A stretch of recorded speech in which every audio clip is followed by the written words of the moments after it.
Hey everyone, and welcome back to The Explainer. Today we're going to impartially unpack a truly fascinating esoteric framework for diagnosing illness. We're looking directly at a text that details channeled spiritual messages attributed to Edgar Cayce. We're going to focus specifically on how this framework attempts to explain those severe, persistent ailments that just completely defy conventional medical understanding. If you enjoy mapping out unique systems of thought and exploring how different philosophies categorize the human experience, well, you are definitely in the right place. Let's get right into it.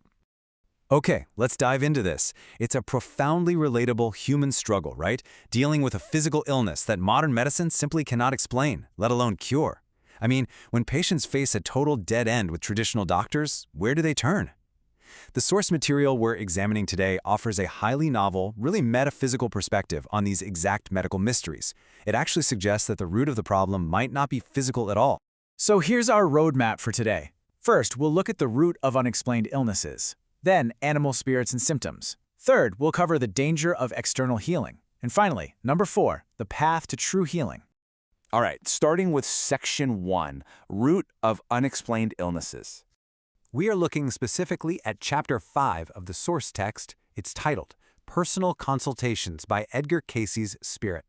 In this section, individuals present their chronic, unexplained physical and mental disorders to the channeled spirit, basically seeking an explanation that goes way beyond the physical body. So the crucial point here is understanding this very specific term, spiritual disturbance, or reisho as it's called in Japanese. According to the text, when an illness or mental disorder is deemed incurable or totally inexplicable by standard medicine, it is very often diagnosed as reisho. This framework argues that these afflictions are actually caused by the karma of past lives, or, and this is key, by attachments from uncrossed-over spirits. We're talking ancestors, miscarried children, or even animals who harbor grudges or really strong worldly attachments. Moving right along to Section 2, Animal Spirits and Symptoms. To see exactly how these spiritual disturbances manifest in real life, let's look at a specific consultation from the text. Here, a young woman is suffering from vitiligo, which is a condition where the skin loses its pigment. Now, instead of a biological explanation, the channeled spirit introduces the concept of an animal spirit attachment. It notes that skin conditions are actually frequently linked not to human spirits but to animal spirits. What's really fascinating here is the precise logic they use to connect the spiritual to the physical. The diagnosis for the young woman's vitiligo is an attachment from a dog spirit, specifically a dog that died suffering from a severe hair loss disease. Now, since humans obviously don't have the same kind of fur to lose, the text explains that the spiritual symptom translates into the physical human body as the loss of skin pigment, showing up as white patches. Wild, right? And the text offers another bizarre, but honestly internally consistent example: coastal skin conditions, sometimes referred to as fish scale disease. The framework explains that in coastal areas where massive amounts of fish die, their uncrossed-over spirits can actually form a collective spirit. If this collective fish spirit attaches to a person, the physical symptom manifests as a scaly, fish-like texture on their skin. And in a third example, there's a patient suffering from intense stiffness, joint pain, and just this unrelenting tightening of the lower back and shoulders. The diagnosis? An attachment of a white snake spirit. The text notes that reptilian spirits, which naturally coil and constrict, frequently cause localized physical tightness, heavy pressure, or joint pain in the human body they attach to.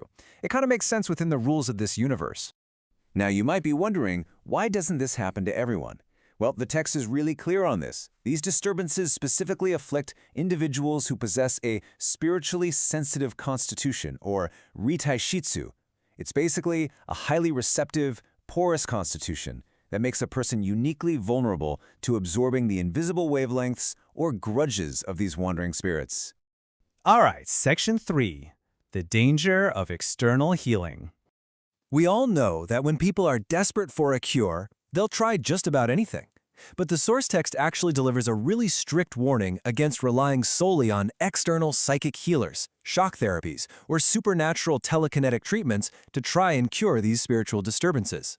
In fact, the text famously summarizes this reliance on external psychics with the phrase, "the blind leading the blind."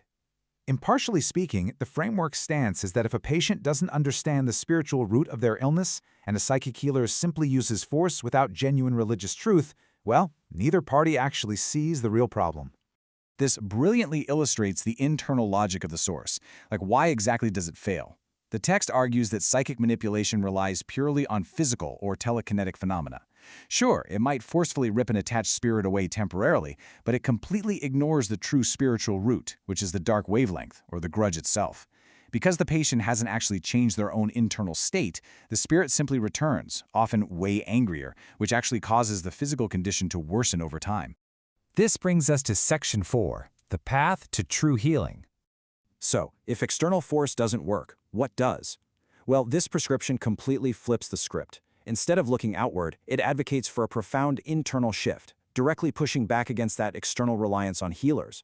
The text outlines a precise, four-step empowering solution that demands active internal work from the individual. Step 1. Deeply reflect on any causes or wrongdoings that may have attracted this negative energy in the first place. Step 2. Reconcile with the attached spirit using love and peace rather than fighting it. Step 3. Actively study spiritual truth to elevate your mind. And Step 4. Shift your personal vibration toward the light. Expanding on that final step, shifting one's wavelength is really presented as the ultimate cure here. The text instructs the afflicted to avoid dark atmospheres, firmly focus their mind in a positive, bright direction, and actively let light into their heart. Instead of treating the spirit as this enemy to be exorcised, the individual is told to pray for the spirit's peace and transition to the next world. By elevating your own mental wavelength to one of light and positivity, the connection with the dark attachment is naturally broken, which, according to the text, leads to true physical and mental healing. It's just an incredibly detailed and structured way to look at human suffering, shifting the ultimate responsibility and power for healing right back into the hands and mind of the individual. Which leaves us with a provocative final thought based on this framework.